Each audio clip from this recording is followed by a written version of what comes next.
Welcome to Esther's Universe. It's a magical place full of authenticity, creativity, and joy. It's where anything is possible as science and spirituality come together to teach you how to step into your power and raise your vibration. So together we can heal the collective and make a positive impact on the world. If you love the pod, please share it and enjoy.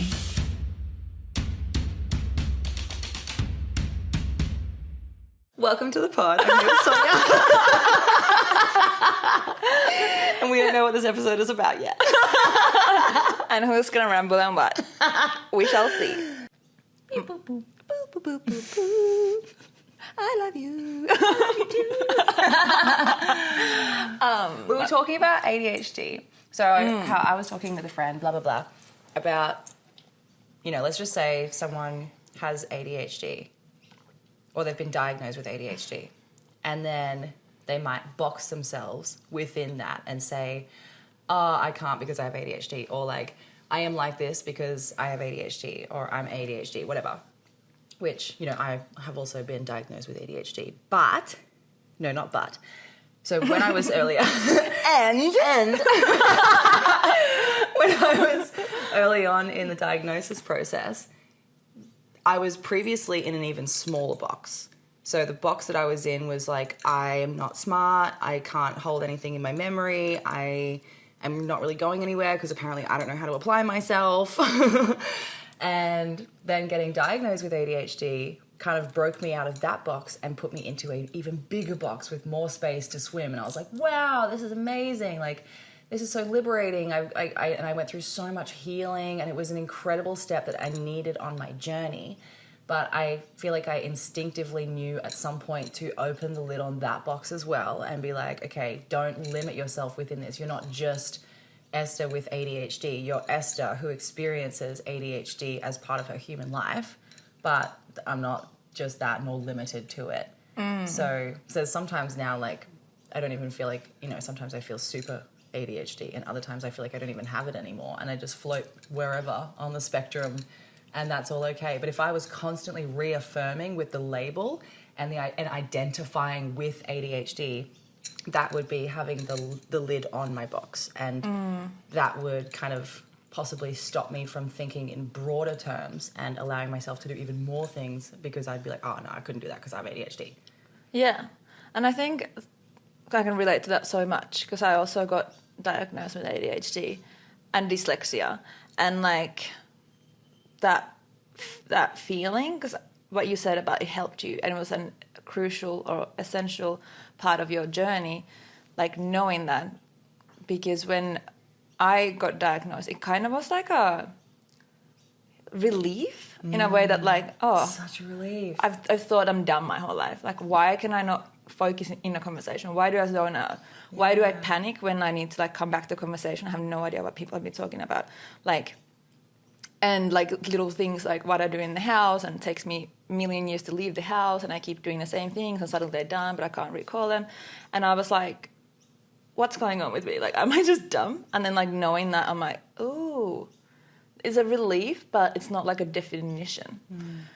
And I feel like, yeah, the whole, like, experiencing is the key word. We were talking about this yesterday, because With depression, like that was but you could use this with any term. yeah, because I listened to this podcast, and it said, instead of saying I'm depressed, you can change your wording, saying that I struggle with depression, or I struggle with anxiety, or struggle with X, Y, and Z. So the thing that you are struggling with or experiencing, it doesn't, like, define you, saying I'm depressed, I am anxious, because then you just box yourself. And then I was like, yeah, what's the word that is good for, Because I was like, instead of suffering or struggling. Because I was like, when I think of struggling, I think of going against the flow of the universe. So if you're in a life situation like you don't like your job, you don't like your partner, but you don't feel like you have enough money and you can't leave or whatever, and you don't have time to be creative or look after yourself or do any kind of, like, self-care or anything like that, and you're feeling stuck and stagnant, you're kind of like, it's almost like all those things are pointing in the direction of, like, the universe is pushing you down a river, and you're trying to it's trying to get you to flow down that river, but you're hanging onto a rock for dear life because you don't know where it's taking you. You're like, no, I can't see where I'm going, I can't see where, and you're like struggling or whatever. And so you're struggling against the flow, and I think that in itself is what causes anxiety and then depression as a result of that, is like, because we're so hell-bent on being able to identify everything and to see things before they happen and to control the outcome of everything, even when that's not right for us, even when it means that we're stuck and we can't see where to go. We're still so attached to the idea of knowing what everything is and will be. So we don't allow ourselves to flow. So then we stay stuck and then we become depressed and whatever. And I was thinking about it, like, we are experiencing depression. I'm gonna have to do this. I'm doing your eyeballs. It's We're just moving a light. yeah. It's just making me fall asleep. Is it? I was like holding the cup and I'm like. Sometimes like straight light, like looking directly in the light, like makes me sleepy. Do you get that? I don't know. I have to look at a light. Oh, this is very much better. Hello, I'm back. Welcome back. Thank you.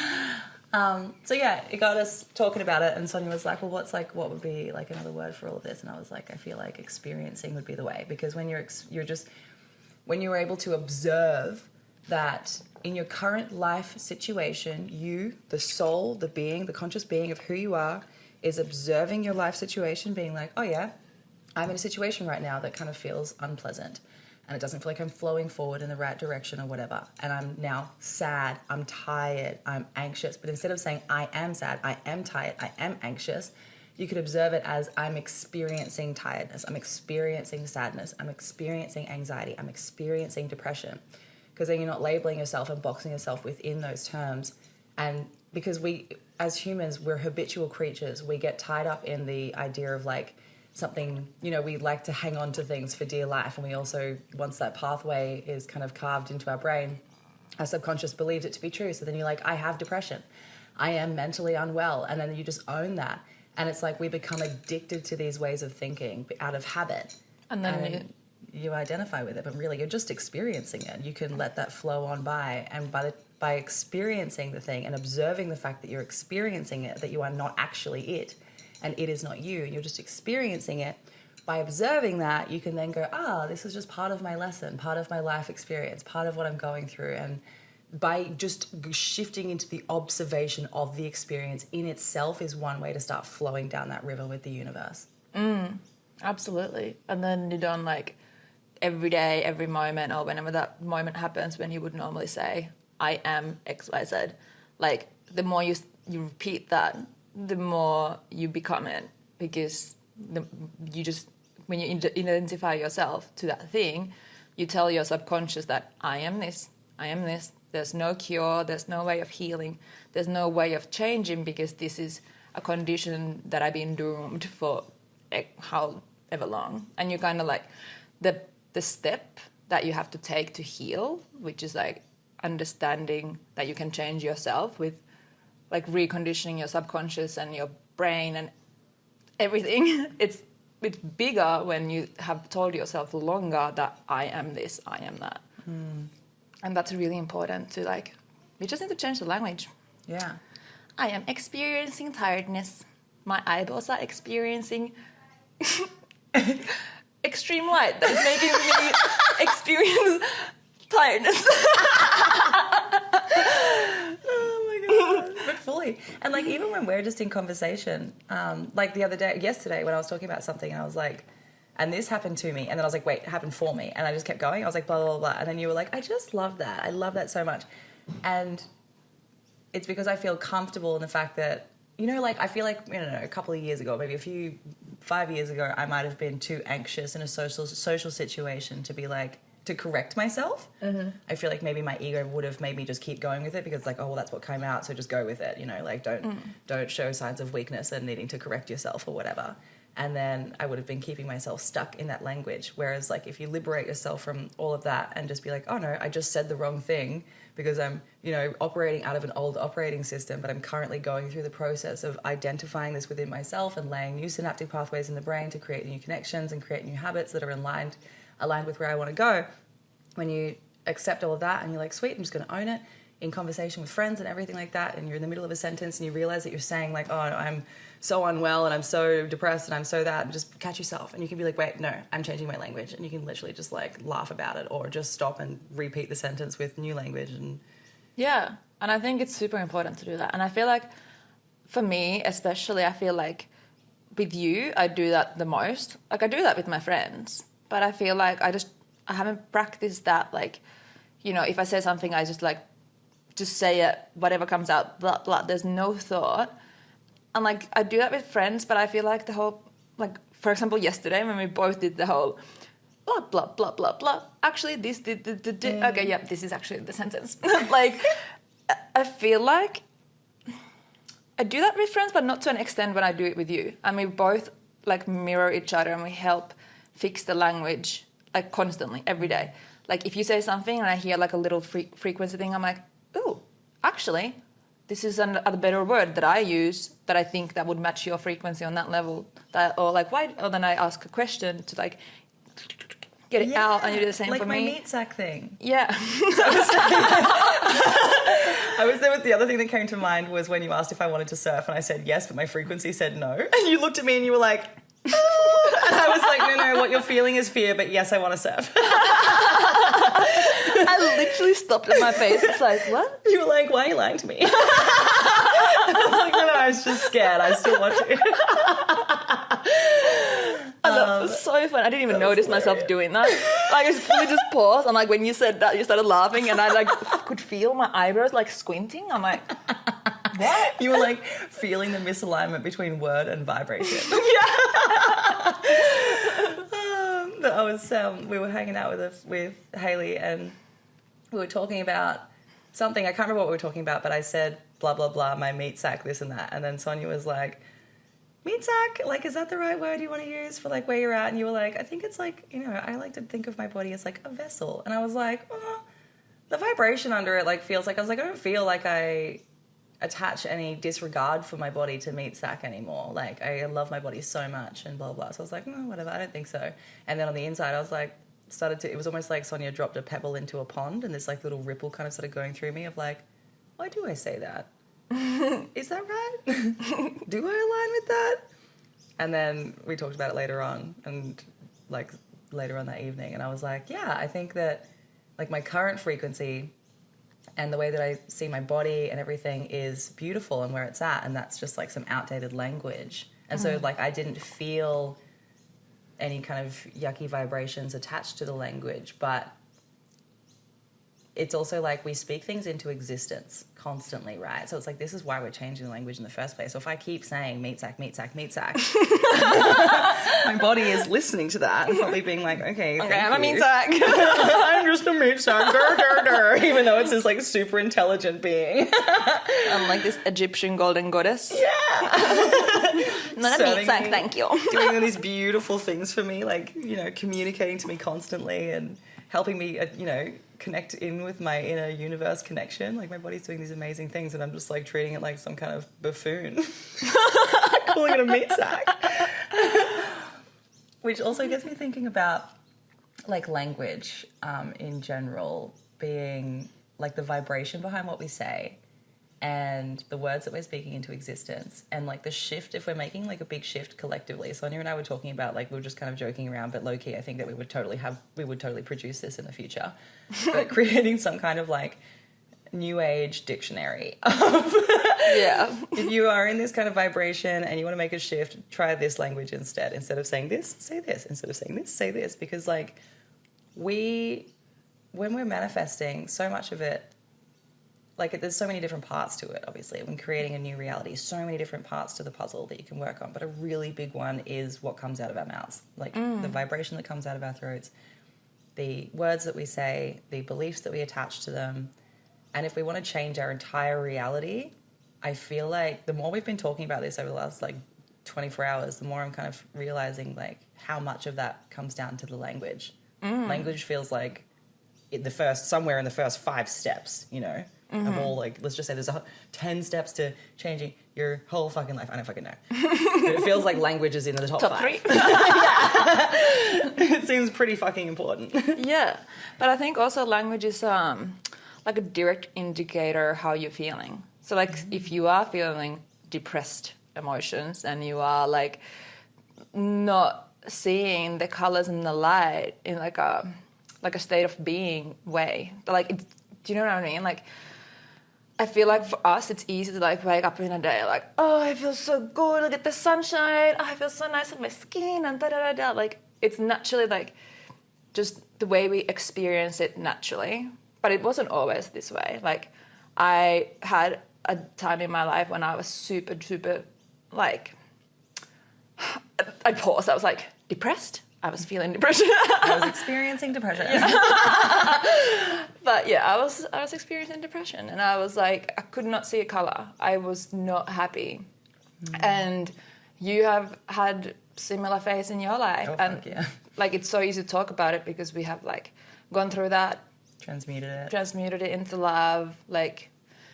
But I know what it feels like to feel different emotions, but like I feel like language and stuff that comes out of my mouth definitely like you can practice it, but it's also like an indicator how your mental health is and how your state of being is.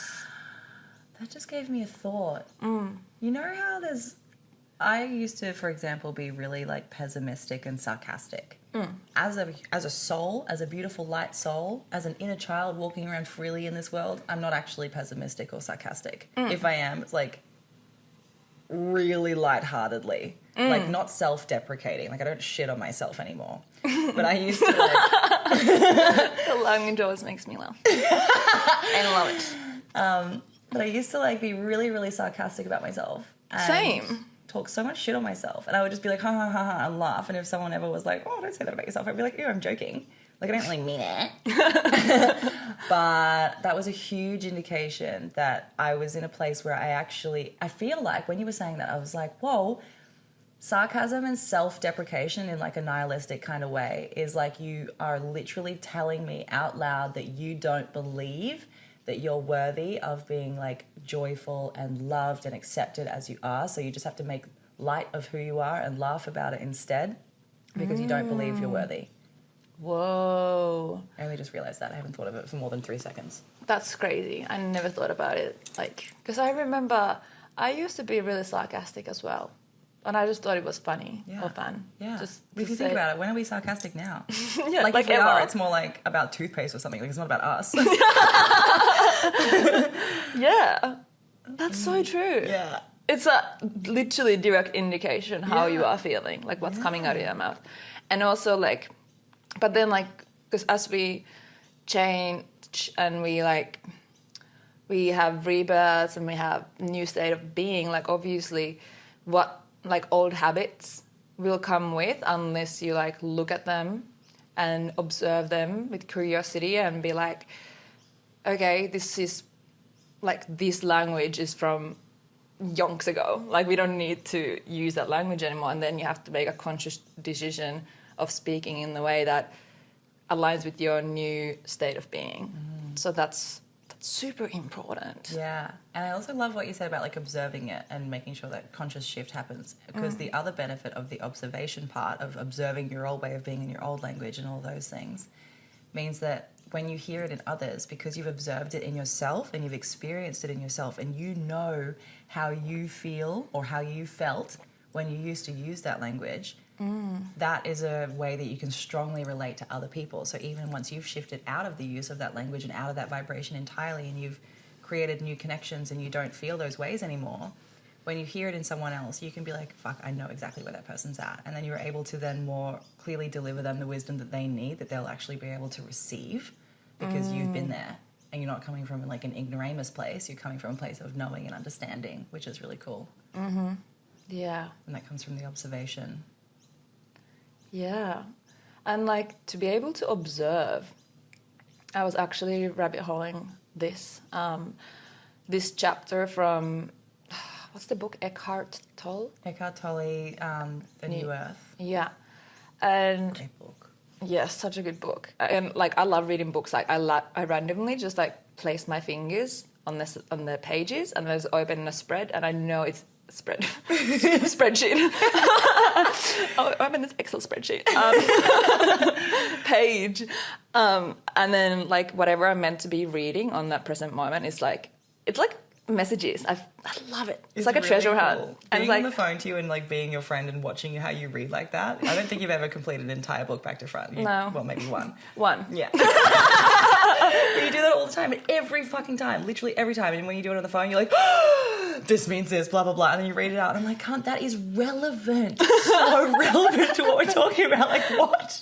It's so good. It's incredible. You got me started doing it. It's so good. And it's like, okay, maybe take like, I don't know how many years to read a book, but like, it's like, and even if you open the same chapter or the same page and you read it like few months apart or few days apart, or then this, what I'm just about to tell you, like happened. I opened the exact same page twice in a row, once the day before, and then today. And clearly it's something that I need to like read and understand so I can share it and help others, because I'm just rabbit holing anyway. So this chapter 8, Infinity. it's telling about how to access your inner, like the dimension of your inner space, and that means that like it was so in brand with how we just talked about the labels and boxing yourself and like freeing yourself from doing that. It was saying that like understanding that we have a dimension of inner space in us, which is the space where it's like you lose the non-judgment, you lose non-attaching yourself to things. No, you practice non-judgment, practice non-attachment, and practice non-resistance. Okay. So not lose, practice. Go on. Oh, practice, yeah. So, like, practicing those 3 things will help you enjoy and be present and gain more, like... Connection to yourself. Yeah, connection to yourself. Your higher self, for people who are using that term, but yourself, your authentic, universal self. Go on. Yeah. So, and then one part I really liked about that was when you do that, you also... give yourself more space, like space between your consciousness and your thoughts. Because when you don't give that space, your thoughts can become like... They feel like your consciousness. You can't tell the difference. Yeah. But then when you practice this like inner peace and inner wisdom and like the flow of life, you...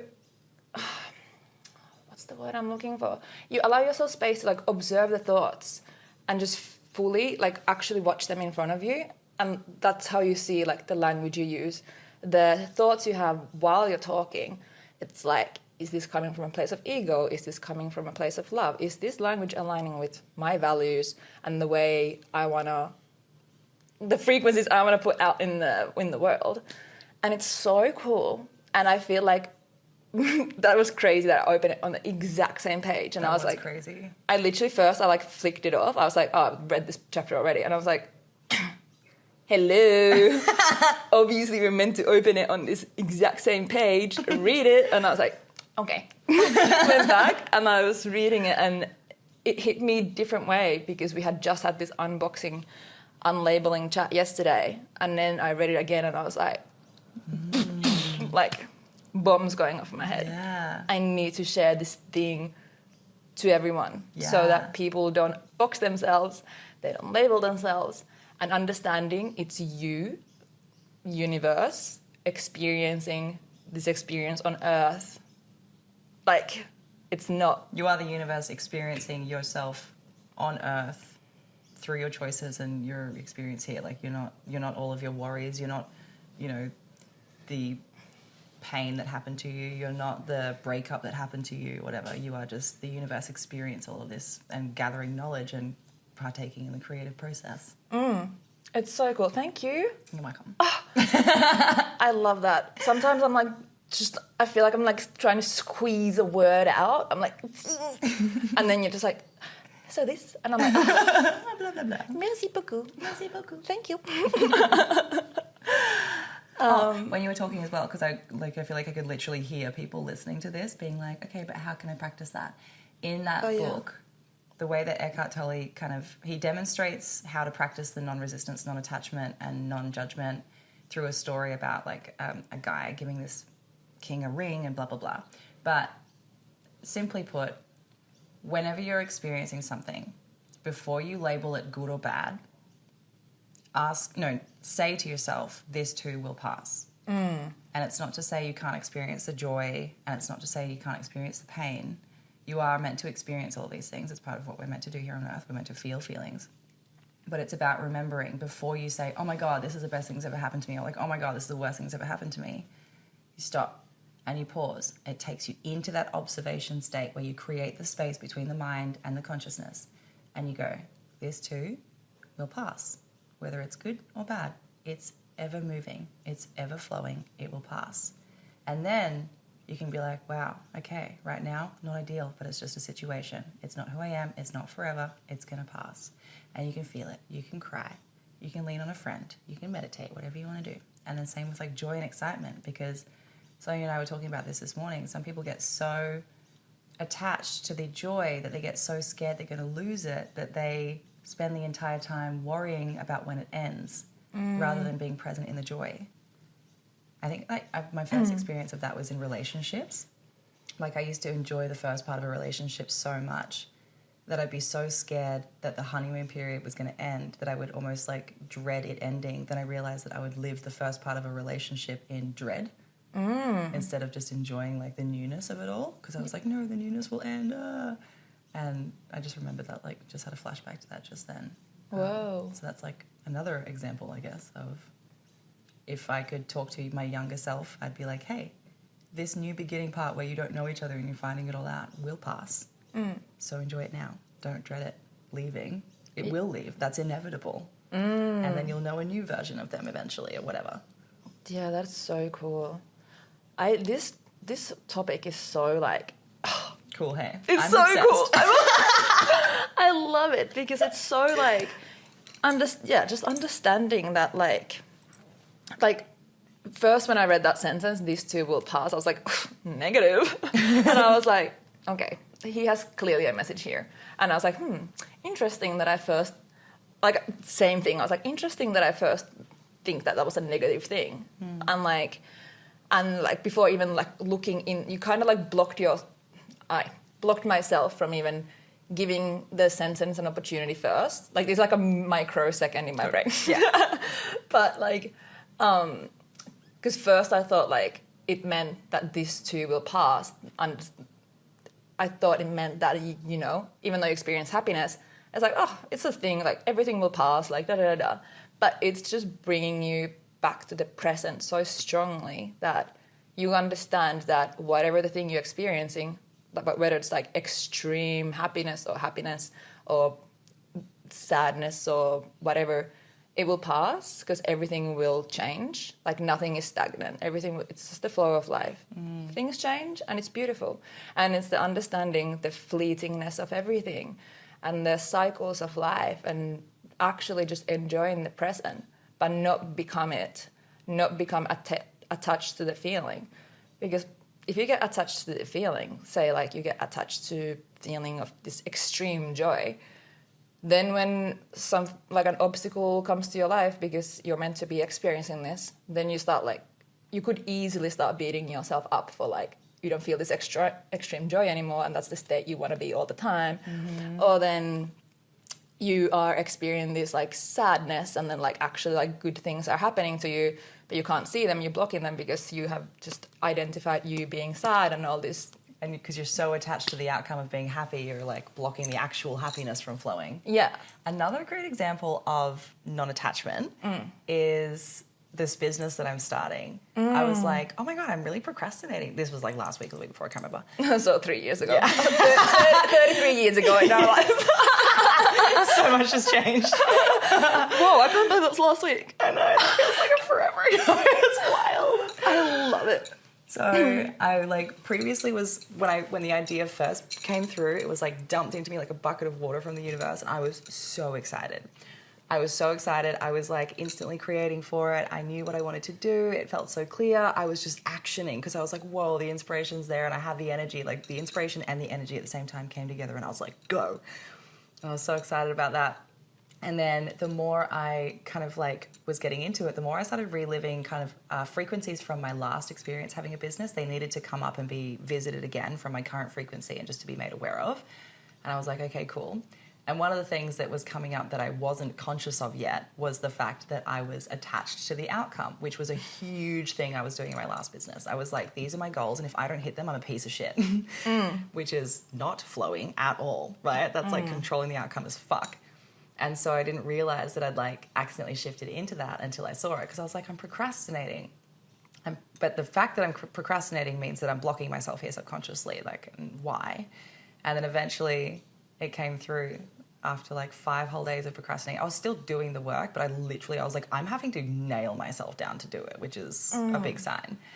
And I was like, oh my God, I have attached myself to the outcome that this business is going to change my entire fucking trajectory of my whole life, because that's the download that I got. That is what happened. Like it came through, it was like, this is going to change your entire fucking life. And I was like, oh my God, sick. But instead of being like, oh my God, sick, let's just still see what happens. Like, instead of just being like, whatever will be. Yeah. I was like, oh my God, the rest of my life hinges on this business, which became this mountain. That became terrifying because I'm just a little human. And, you know, I was like, how am I supposed to change my entire life with this business? Yeah.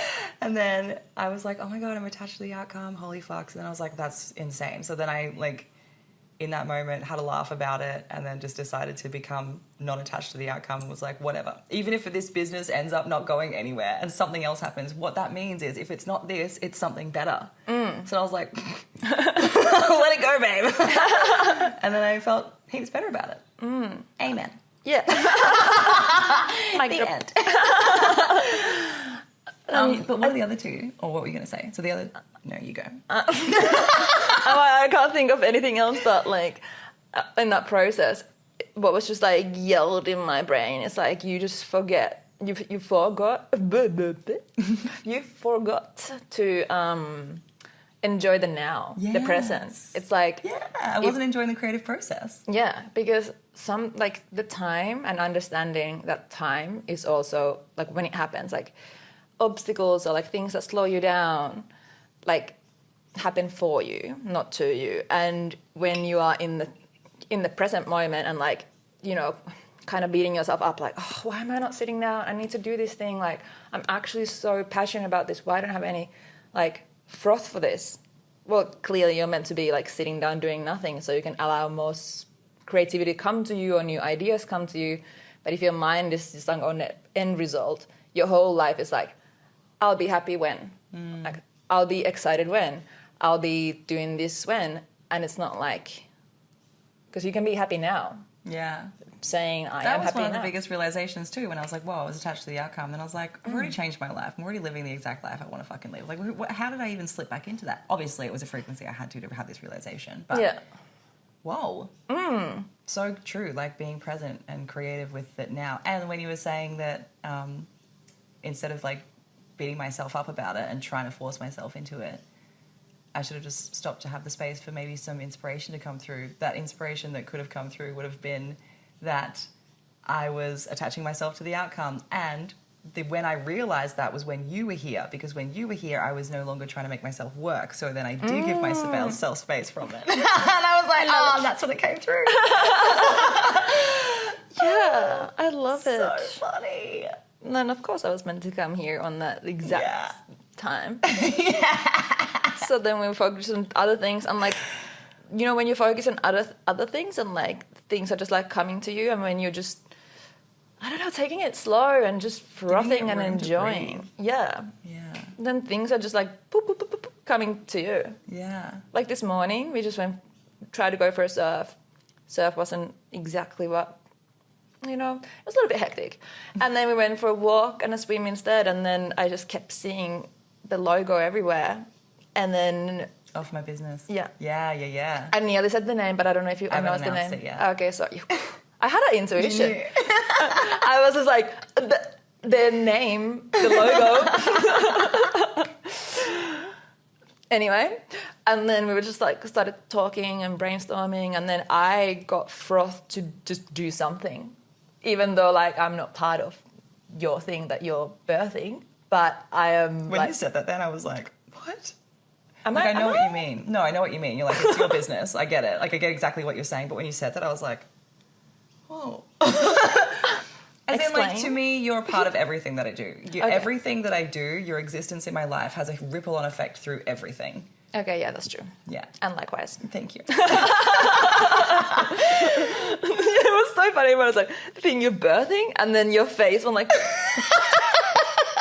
like as I like said an insult to you or something, and I was like, wait, what did I say? When you left the bed and I startled because my energy could feel that you were no longer next to me. And I was like, where'd you go? That's so funny. And that happened to me like not on this time when I was able the last time, Yeah. and then you got up early, and I was like, the energy's gone. And then I just like stumbled to the living room. I'm like, you okay? Did you sleep? What's happened? Are you all right? Just then when you were like something I'm not a part of, I was like, what? Okay, let me just reframe. Anyways, your business, I definitely probably have some sort of influence in it. I will. But anyway, you were getting creatively frothy. Yeah, for just, it. Yeah, for it, and also just creative froth. Like I just general. was like, I can't wait to just come back and like just create something, like paint or like do something, like I don't know, edit some photos, put some stuff out that's Yeah. been like brewing in my hard drive. Didn't do any of them, but instead I had a you know beautiful what? meditation, and I'm so happy about it. Yeah, you had a beautiful meditation, and also you were practicing moving water with your hands, which is still creative energy. Yeah, that's actually really cool. So you did use your creative energy. The day when I'm gonna be like, "Psst, the water's boiled," I'm gonna be like, "Here's tea." Thank you. That's gonna be so exciting. It will be. I can't wait. I can't wait. Oh my god. Imagine it's a hot day. You're like, shh, I ooh, get cold. cold water. There you go. Oh my god. Don't need Or a if I'm vending boiling machine. hot and sweaty, and then you can just be like, bzz, touch my hands, and they'll be nice and cold. And I'm like, oh, thank you. Oh, that would be so nice. Just be like, Yeah. We're like producing our own aloe vera. Ooh.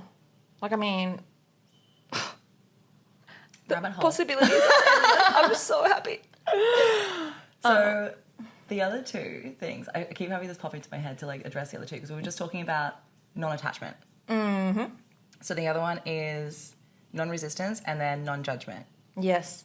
So non-resistance, can you talk about well, I'll talk about whatever you want, but the thing that just popped into my head was when we were at Hayley's house, you were talking about the goldfish, or maybe it wasn't a goldfish, but it was a fish in a river, and then the fish got too big for the river, blah, blah, blah. Because when you were saying that, Hayley looked like she had so much relief on her face.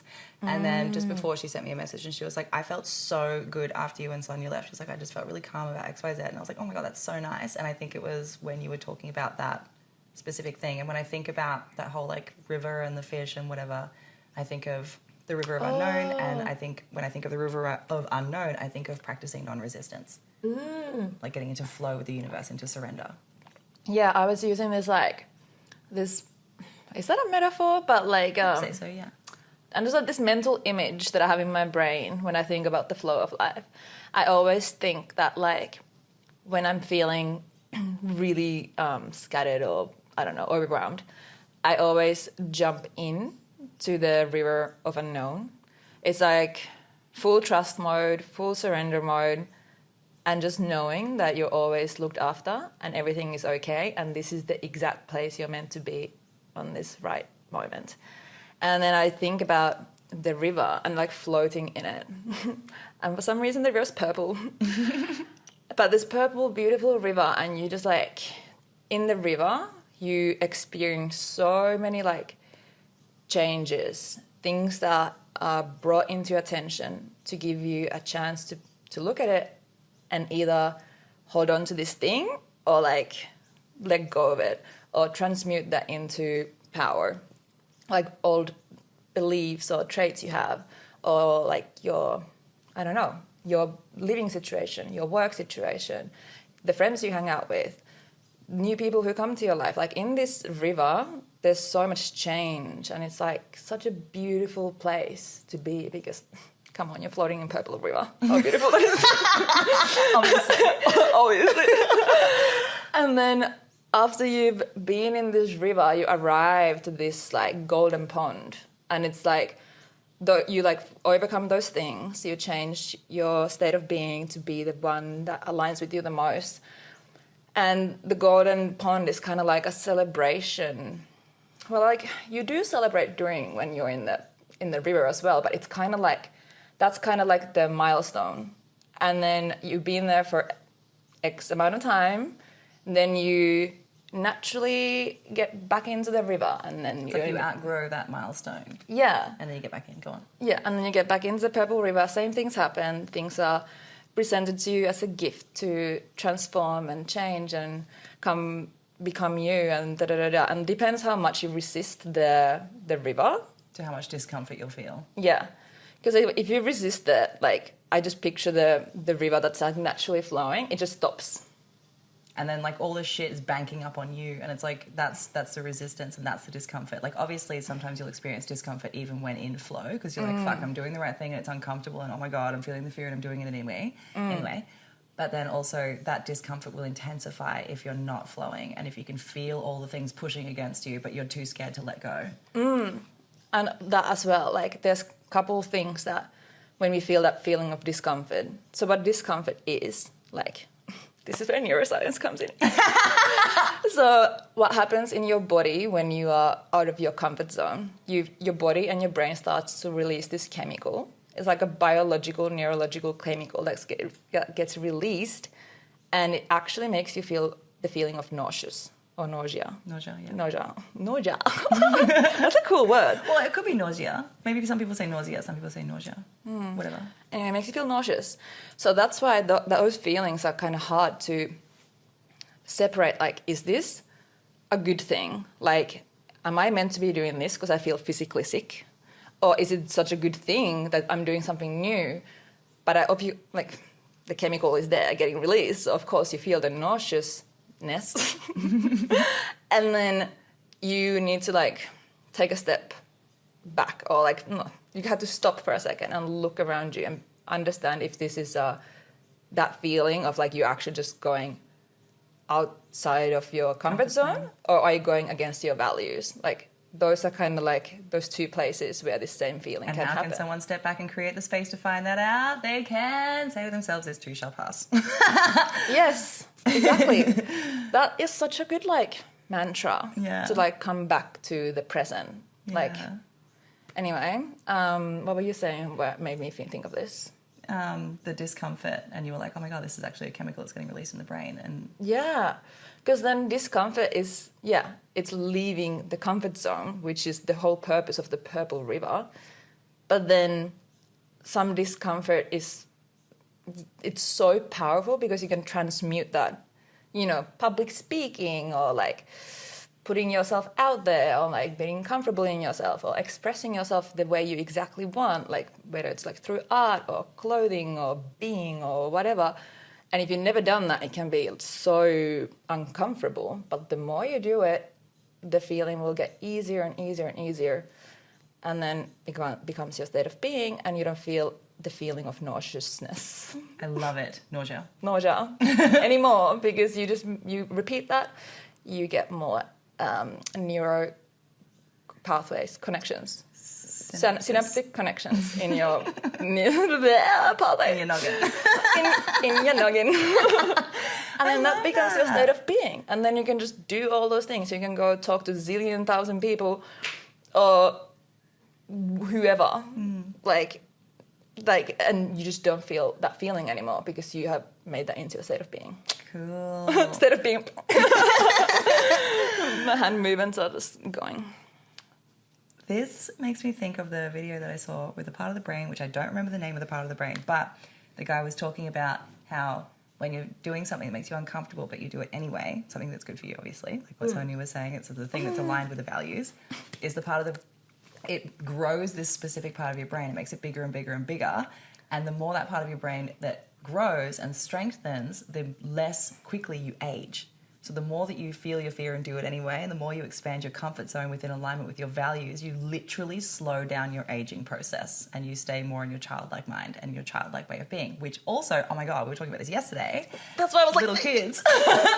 Little kids are not identifying themselves with the fact of like, oh, I'm a parent, I'm a doctor, I'm a partner, I have this, I have that. They're not walking around with these boxes fucking hanging them, weighing them down into the earth. They're just floating around in the imagination, and the imagination is simultaneously nothing and everything, because everything can be born from nothing. There's no restraints and no boxes in the imagination. The imagination is its own eternally free, ever-evolving, beautiful space, and that's what kids live in. And that is such a beautiful, expansive place to be. And so the goal really is to shift into that childlike mind and embrace the imagination and embrace the curiosity and the ever learning and everything like that. Even when, and like you always say, when this has actually helped me a lot, this what you say about curiously approaching things, because I no longer have. I used to experience the tendency to overthink and beat myself up a lot. And so you would just like look at things with a curious frame instead of being like, oh no, I'm experiencing this thing again. Or, oh no, I'm thinking this thing. Oh no, I'm caught up in that. And just be curious and look at it with a childlike way of being like, oh, I wonder why. Interesting. Yeah. Oh, that thought was interesting that I thought that thing. Cool. Yeah. Anyway. It takes you out of the beating yourself up part, which the beating yourself up part keeps you perpetually in the cycle. Yeah. The curiosity breaks you out of the cycle, puts you into that expansive, limitless imagination zone. Amazing. It's so nice. Nice. And also shout out to my dad. Oh, yeah. Because my whole life he said these 3 words that are like essential for your life. He's always said it's to be curious, to be brave, and to network. Like those 3 things, if you just keep them in your mind, you'll be fine. Yeah. And if you don't keep them in mind, you'll be fine anyway. But those 3 words have been ingrained into my brain since I was a little kid, and they only started making sense like recently. And especially like the curiosity. Like I've always been curious of like learning, and I'm always intrigued how things work, and I break things down and I find patterns of things and like try to make sense through like pattern making. But then being brave, I just like, yeah, sometimes I don't feel like leaning like or jumping into the river. I just do it. Just rip the Band-Aid. And then networking. I love talking to people, but It builds a community. Yeah. It's really important to have that. and who knows what, so, like, you know, you always give opportunities to people if you see that there's one, like an opportunity, and then the same goes back. Like, you don't know who that network or that person, like, knows, and then they think of you and they give you this, like, those 3 things are, like, the essence of childlikeness as well. Because when you think about kids, you think about, they just talk to everybody. They don't give a fuck. They're just like, hey, did you see my dinosaur? Did you see it? Yeah. Did you see the rocks actually? And then this kid is like really into rocks like me. This rock was formed on this mineral. Blah, blah, blah, blah. And then you like go in full rabbit hole. And they're so brave. Yeah. Like they just say what they think. Like obviously there can be kids who are like more shy. I was definitely both. Yeah. But If you think about the essence of a kid, so Yeah. obviously kids are operating out of their parents' vibration as well. So if you've got a parent that's like really shy and a parent that's really like whatever, you know, the kid will operate through the parent's frequency. But when the kid is kind of like, they don't live in that frequency forever. Sometimes you'll see moments where the kid is not within the parent's frequency and they're just being free. And like it's so obvious when they're in that state of like true, free, childlike essence. And that's beautiful. that is. Yeah. So yeah, being childlike and having that essence, like I always feel like I'm 16. Yeah. I just, obviously I'm not 16, but I just feel 16 like in my mind. And my grandma, who's turning 88 this year, I feel like she's 16 as well. Like our minds, our state of being is exactly the same. We both just like play and have fun and like, I feel like we're the same age. Yeah. Even though they're 60 years apart, but still. Beautiful. It's so cool. And then when you said about the whole, like, doing things and going out of your comfort zone expands this part of brain that will Yeah. make you age slower. That's why my download just like, or my train of thought was just like, game over, stop. I have no idea what's coming out. Okay. Well, if it pops back in, let me know. Okay. Okay. If you want to finish the sentence, you can. I can't remember. Like, I zoned out. I was the planet B. What is coming through though is nothing apparently. Where is it? Come back. I think we just need to open the door and get some air into the room because I think that's like, well, we did it after that we recorded, but I think that's why our brain's not flowing. Oh, yeah. Non-judgment. Non-judgment, yeah, and that's the same thing. Yeah. Like, you just love and you're fascinated by everything when you're a kid without being influenced by the society or anything. Yeah. Like, I just feel like the kid essence is just like being in awe of everything. Everything's exciting, everything's new and cute, and like, you just want to like find out about things. And you don't go around judging people or judge yourself or judge the earth or the butterfly. Le mignon papillon. You don't go and judge that. Le mignon papillon. Yeah, I think the essence to everything is coming back to the key to everything. Not everything. The non-judgment makes me think the first thing, this is just one example, but it popped into my head, was when Noah was a little kid.